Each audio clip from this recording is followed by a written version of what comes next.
Hello there guys and welcome back to the channel. So in today's video we're going to be talking about how to defeat this uncollected Aegon. Now in all actuality he's a fairly straightforward fight, but I have been seeing that people do struggle with him, therefore the video.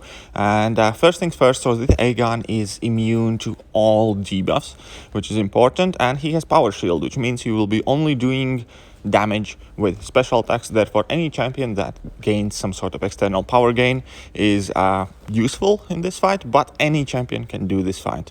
Then he also has 50% increased power gain, which actually is helping you a lot, which is perfect for this fight because you can't parry him, so you can rely on baiting out his special attacks and punishing those instead. And now the last node that's kind of like the most confusing is Lazarus node. Basically what it does, it gives this Aegon 5 revival charges.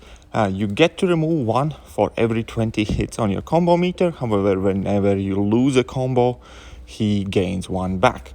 The goal of the fight kind of is either to kill him 5 times quickly or to get to 100 hit combo, and thus you will have neutralized all of that Lazarus thing. So the flat out initial idea of the fight is extremely simple. Hit the Aegon, don't get hit yourself. Gradually over time you will remove all of his Lazarus charges and he will go down. And now is going to be one of the few fight examples. Hyperion is fairly perfect for this fight because he has external power gain, which means you can spam your special attacks to your heart's desire, which means you will be doing damage as you go along. Additionally, that level 1 is like 5 hits, even though it doesn't hit the hardest because you lose out of the incinerate damage. It still is 5 hits for your combo meter. So here we are using a 4-star Hyperion, and we're basically going to be trying to spam our level 1 as much as we can, because that accomplishes 2 things. It actually does damage to this Aegon, and it also builds up our combo meter quite quickly, quite rapidly. And as we can see, currently we are past 30 combos, so he has already lost 1 Lazarus charge. We're going past 40 combo meter now, so he only has 3 Lazarus charges left. And in this kind of pace, by the time we're gonna get to the finish of the fight, when Aegon's gonna drop to his last remaining percent of the health, we will have gotten rid of all the Lazarus charges. Therefore we will be able to completely ignore that node altogether. And once again, because of the increased power gain, the fight is also made quite easy because you never really have to parry, especially for Hyperion, because you have that external power gain. You can always kind of drop your special attacks, and it's very simple, straightforward fight, nothing tricky, nothing difficult. And yeah, just don't lose your combo meter. That is about it. Now obviously if you are struggling with that, there are also synergies available that can preserve your combo meter, such as in between Aegon and Starlord or Proxima Midnight, for instance.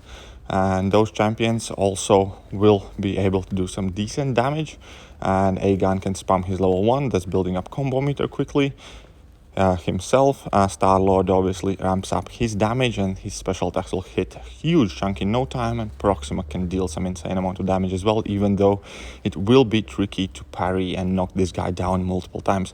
But at this point he's at 1% health, and yeah, Hyperion's ready to finish out the fight with the following level 1. Now there are a couple of ways how to cheese this boss as well. Even though he is a debuff immune guy, he is however Aegon, and all Aegons do get a bunch of fury buffs, which we can use to our advantage. So Morningstar is pretty much like a perfect counter in this fight because of Mystic Dispersion and how quickly and how potently you will be able to drop your level 2s. And yeah, she will finish this fight out incredibly quickly. So this is a rank 3 Morningstar. They're about at the power level of a maxed out 4-star, and we saw that our first level 2 left him at 13% health, and our next level 2 is going to get rid of several of those Lazarus charges. So once again, we're just baiting out his level 1. We're going to finish our combo here with level 2, and he only has 1 last Lazarus charge remaining. Now I'm not going to finish out the fight because I wanted to record another attempt at this guy, but yeah, it was just as simple as that. Couple of level 2s and Morningstar makes a short work of this guy. And now for the final fight, to kind of show the point of that increased power gain and how you can use it to your advantage. Notice that now once we have gotten him to the first special attack, we basically never have to parry. And that is why that increased power gain is actually kind of blessing in disguise in this video, because that makes this fight a lot simpler. Only thing you kind of have to do is finish your combo, bait out his special attack, punish that special attack, go back in, so on and so forth, rinse and repeat, drop your special attacks in between, and that's about it. So I am using Hulkbuster because I couldn't think of much better example to illustrate that any champion can do this fight. It's kind of like more so up to you not to lose that combo meter, but because of increased power gain, this fight is actually made considerably easier. Now there are a couple more ways how to cheese this boss. For instance, like magic, you can also use Mystic Dispersion to charge up magic's level 3s, and that will do an insane amount of damage, and so on and so forth. But realistically, this is not the boss that you should be kind of like too concerned about, whether you have a perfect counter. This is a boss where you need to pay more attention to how you are playing, whether you know what's happening, and whether you have a game plan in your head. And yeah, it is quite simple as that. Unfortunately, it might sound somewhat harsh for some people who might not be kind of like as consistent with maintaining their combos and stuff like that.